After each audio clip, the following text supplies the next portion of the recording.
Over 130,000 homes destroyed, a further 85,000 damaged.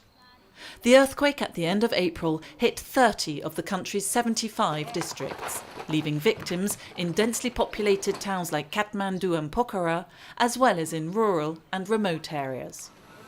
MSF teams were deployed rapidly in the country. The organisation now has 120 staff working in the field, mostly in Gorkha district, the earthquake's epicentre. Small mountain villages have been flattened and even larger towns are extremely difficult to get to. Some are accessible only by helicopter and it can take 7 hours to walk to others. The Ministry of Health and MSF decided it would be preferable to assist people who need our help in more remote locations rather than in the big towns. The teams managed to reach 15 of Gorkha's villages in 3 days and have also started delivering treatment in neighbouring district Darding. The only way to move now is by helicopter, and there is no communication, so basically we just have to go from village to village and depend on word of mouth and do an assessment basically to see what the problems are. Normally that's easy, but in this environment and in the conditions it can take a long time and difficult. The injuries in this village is minor, but there are many common health problems, TB, infections, small cuts and wounds, general things that normally is no problem, but is become and can be a problem in remote areas like this. Shelters and essential items are needed the most urgently, especially in high-altitude villages where temperatures fall below zero at night. MSF teams have begun distributing food, blankets and shelters, but logistical difficulties are still preventing them from reaching out to the most remote villages. A 20-bed inflatable hospital has been transported to Arugat in Gorkha district. While some of the team put it up, the medical staff have helped out at Baktapur Hospital on the outskirts of the capital. Welcome. Ready at last, Arugat Hospital admitted its first patients on May the 8th. The idea is to work in collaboration with the Ministry of Health facility. They'll provide consultations and will admit patients with severe conditions.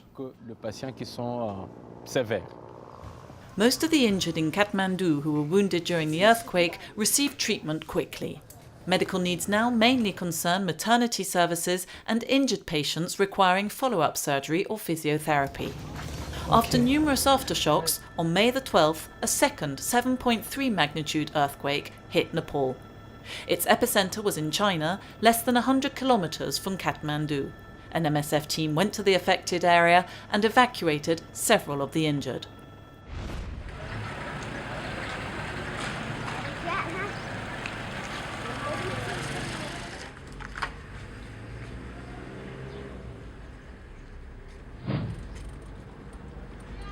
Every day, more and more people fleeing the bombing and the fighting arrive in Hamir, in the north of the country.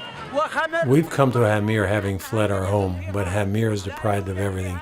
It's like a village in the woods. There are no public services at all. There are displaced people living throughout the town.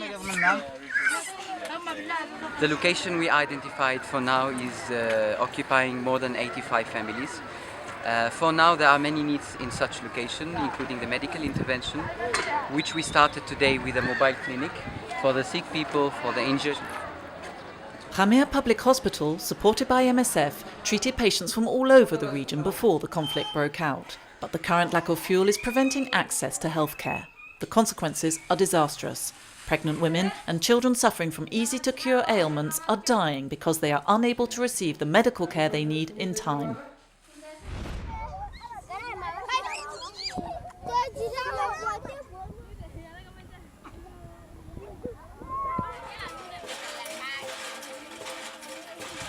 Every day here in this tent, an MSF psychologist reaches out to the refugees. Subjected to horrific attacks, they have lost friends and family members, and since leaving Nigeria, haven't had enough to eat. Incapable of putting into words what they've been through, some can't sleep, while others suffer from unexplained physical pain. Many lost members of their family in Lake Chad. Some survived, others were hacked to death with machetes or shot. Our patients are simply incapable of giving verbal or mental expression to what they've been through, and the barbarity is mirrored in their bodies. This woman was forced to flee when Boko Haram reached her village. During her escape, she lost several members of her family.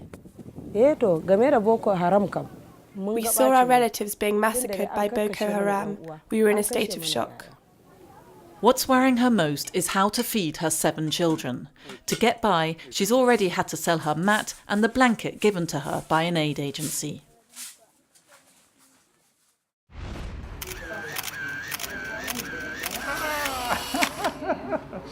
Encore.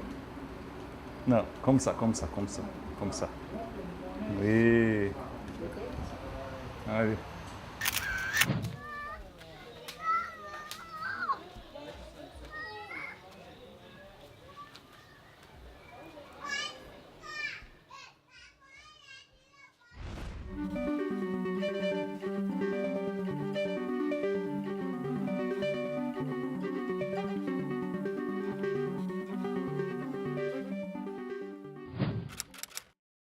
22 countries have shores bordering the Mediterranean, providing various routes across the sea.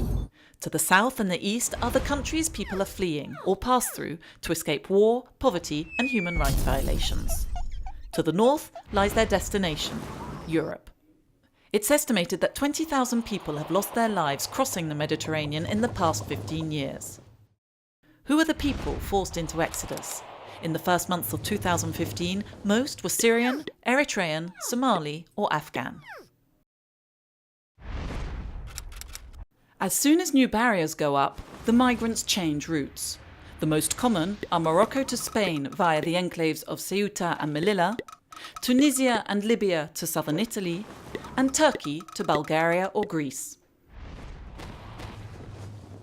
Reinforced borders around the Spanish enclaves and the security fence erected in Bulgaria haven't deterred those wanting to leave.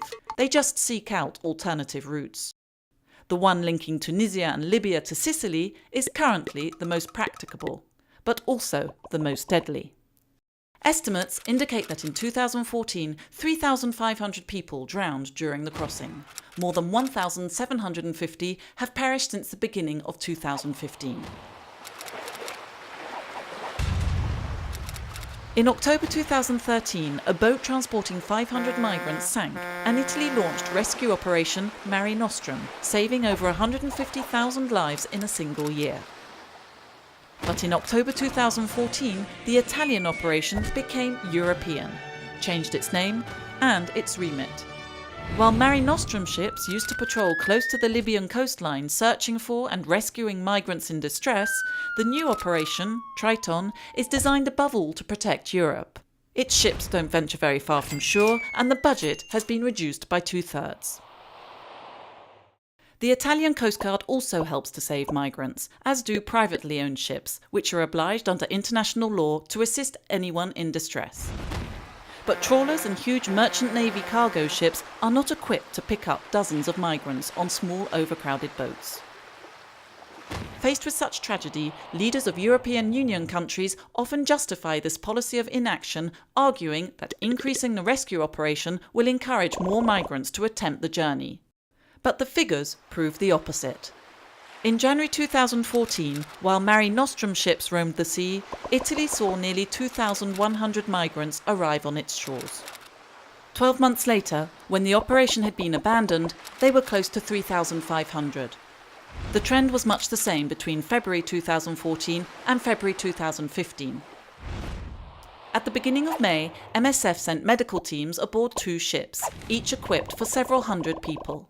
Less than 24 hours after the first ship took to sea, 369 people were rescued and taken to Italy.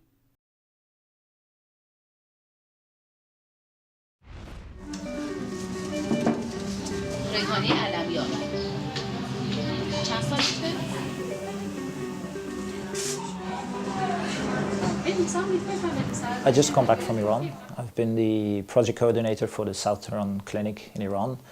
We address ourselves to female population that are marginalized populations like sex workers, drug users.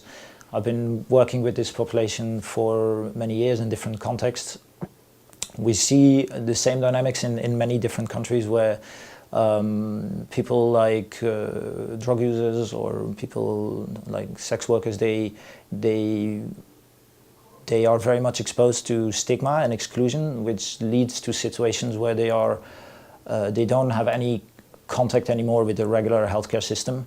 That's why this population is often very hidden, and many times will have to go and look for them actually, but they represent the highest prevalences in terms of hepatitis C or HIV. And what has personally interested me in this population since the beginning is that they are very much part of a society, and yet the society doesn't want them to be part of that society. So you will find them pretty much everywhere, and I'm pretty sure that most of the projects around the world, they will have seen them in some sort of another, and it's difficult sometimes to go actually there and engage them in healthcare, but if we don't do it, probably nobody will. So.